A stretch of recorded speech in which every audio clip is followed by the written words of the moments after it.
MTF में अगर आपने कोई स्टॉक परचेस किया है और उस स्टॉक में अगर आपको स्टॉप लॉस लगाना है तो किस प्रकार हम लगा सकते हैं, ये इस वीडियो में हम समझने वाले हैं। तो बहुत ही सिंपल प्रोसेस है दोस्तों, सिमिलर प्रोसेस है जैसे आप आपके डिलीवरी स्टॉक्स में स्टॉप लॉस लगाते हो, ठीक उसी तरीके से हम यहाँ पर स्टॉप लॉस लगाने वाले हैं। तो सबसे पहले जो भी स्टॉक्स आप ओन करते हो वहाँ पर हम चले जाएंगे। तो कैसे जाना है, तो उसके लिए आपको ये जो स्टॉक्स वाला सेक्शन है आपके पोर्टफोलियो के, उसके ऊपर क्लिक करना है और उसके बाद ये जो इन्वेस्टमेंट है इसके ऊपर एक बार टैप कर दीजिए। टैप करने के बाद आपको एक एमटीएफ का बटन मिलेगा, तो आपको ये जो एमटीएफ का बटन है उसके ऊपर क्लिक करके इसे ओपन कर लेना है। अब यहाँ पर आने के बाद आप देख सकते हो दोस्तों कि ये जो स्टेट बैंक ऑफ इंडिया है इसका मेरे पास एमटीएफ में मैंने कुछ शेयर्स बाय करके रखे हैं।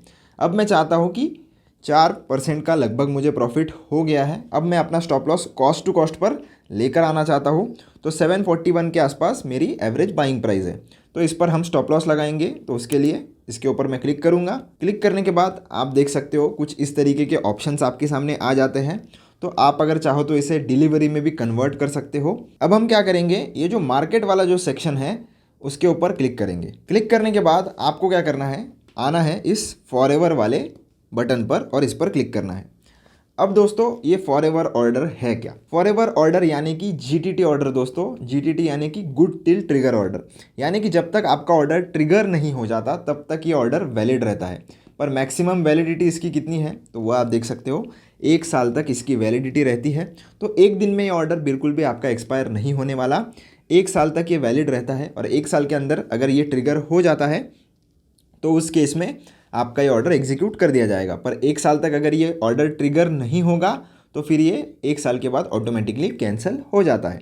तो अब आपको सबसे पहले क्या करना है, स्टॉप लॉस हम लगा रहे हैं बाई के पोजीशन पे, तो इसको हम सेल पर सेट करेंगे ताकि ये हमारे स्टॉप लॉस पर शिफ्ट हो जाए। अब 2 तरीके के ऑर्डर आपको मिलते हैं, एक है सिंगल ऑर्डर और एक है ओसीओ ऑर्डर। सिंगल ऑर्डर और ओसीओ में क्या फ़र्क है, सिंगल ऑर्डर में आप सिर्फ स्टॉप लॉस लगा सकते हो। ओसीओ में, जिसका मतलब होता है वन कैंसल्स अनदर, उसमें आप स्टॉप लॉस भी लगा सकते हो और टारगेट भी लगा सकते हो। तो हम दोनों प्रोसेस देखने वाले हैं। तो सबसे पहले सिर्फ स्टॉप लॉस कैसे लगाना है वो देख लेते हैं। तो क्वांटिटी आपको सेलेक्ट करनी है, तो मेरे पास 5 क्वांटिटी है, आप चाहो तो पूरी क्वांटिटी लगा लीजिए या जितने इस पर आपको स्टॉप लॉस लगाना है आप लगा सकते हो। तो मैं 2 क्वांटिटी पर लगाना चाहता हूँ, तो मैं क्वांटिटी अपने हिसाब से एडजस्ट कर लूँगा। प्रोडक्ट ऑटोमेटिकली अगर आपके पास शेयर वो वाला एमटीएफ में है तो ये डायरेक्टली एमटीएफ पर आ जाता है। अब क्वांटिटी इन एमटीएफ यानी कि टोटल क्वांटिटी आपके पास कितनी है वो आप यहाँ पर देख सकते हो।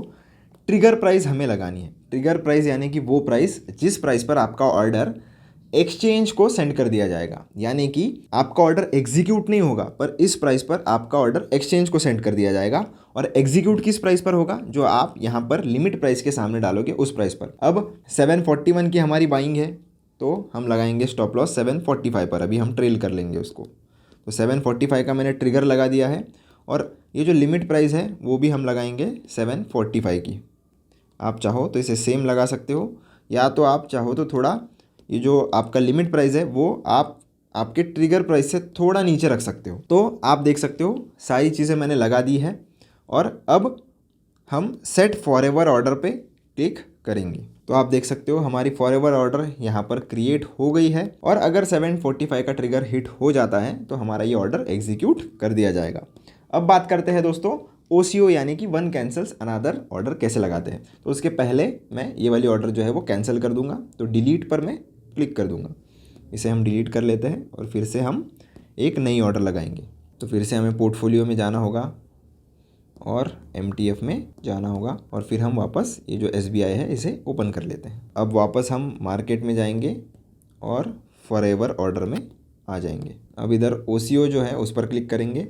तो बाकी की सारी चीज़ें सेम है दोस्तों, आपको सिर्फ ये प्रोडक्ट जो है वो डिलीवरी से हटाकर एमटीएफ कर लेना है, हमेशा ध्यान रखना है। और ऊपर जो बाय जो है उसे हम सेल साइड में कन्वर्ट कर लेंगे। तो अब आप देख सकते हो ऐड टारगेट का आपको अलग सेक्शन है और ऐड स्टॉप लॉस का आपको अलग सेक्शन है। तो उसी हिसाब से हम लगा लेते हैं। चलो, तो 766 के आसपास मार्केट चल रहा है। 780 रुपीज़ का मैं टारगेट का ट्रिगर सेट कर लेता हूँ क्योंकि मुझे टारगेट 780 रुपीज़ पर ही लगाना है। तो दोनों चीज़ मैं चाहूँ तो सेम भी सेट कर सकता हूँ या आप चाहो तो लिमिट प्राइस थोड़ी ऊपर भी सेट कर सकते हो ट्रिगर प्राइस के।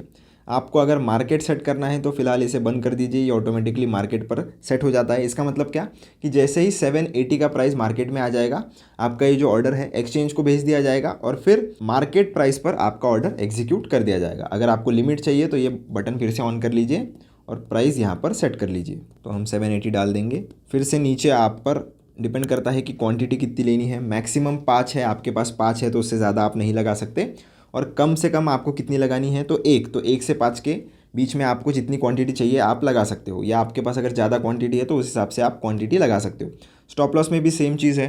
766 के आसपास चल रहा है, मैं 745 के आसपास स्टॉप लॉस लगाना चाहता हूँ तो दोनों चीज़ें मैं एडिट कर लूँगा। तो ये हमने सेट कर लिया और लिमिट प्राइस भी हम 745 सेट कर लेंगे। तो आप देख सकते हो दोनों चीज़ें हमने सेट कर ली है। क्वांटिटी में एग्जांपल के लिए यहाँ पर एक ही रख रहा हूँ, आप चाहो तो इसे बढ़ा भी सकते हो। तो अब हम इधर सेट फॉरएवर ऑर्डर पे क्लिक करेंगे। तो आप देख सकते हो 2 ऑर्डर हमारी क्रिएट हुई है। क्यों? क्योंकि एक ऑर्डर है हमारे टारगेट की और एक स्टॉप लॉस की। तो ऐसे ही दोस्तों आप टारगेट और स्टॉप लॉस भी एक साथ लगा सकते हो, और सिर्फ स्टॉप लॉस अगर आपको चाहिए तो आप उसे भी लगा सकते हो। ये ऑर्डर अगले 1 साल तक वैलिड रहने वाली है। तो 1 साल के अंदर अगर आपका टारगेट पहले हिट हो जाता है तो उस केस में स्टॉप लॉस वाला ऑर्डर ऑटोमेटिकली कैंसिल हो जाएगा, और अगर आपका स्टॉप लॉस हिट हो जाता है तो टारगेट वाला ऑर्डर ऑटोमेटिकली कैंसिल हो जाता है। तो आशा करता हूँ दोस्तों आपको MTF पोजीशंस पे आपके स्टॉप लॉस कैसे लगाना है ये समझ में आया होगा। वीडियो पसंद आया हो तो चैनल को लाइक कर देना। वीडियो पसंद आया हो तो चैनल को सब्सक्राइब कर देना, वीडियो को लाइक कर देना।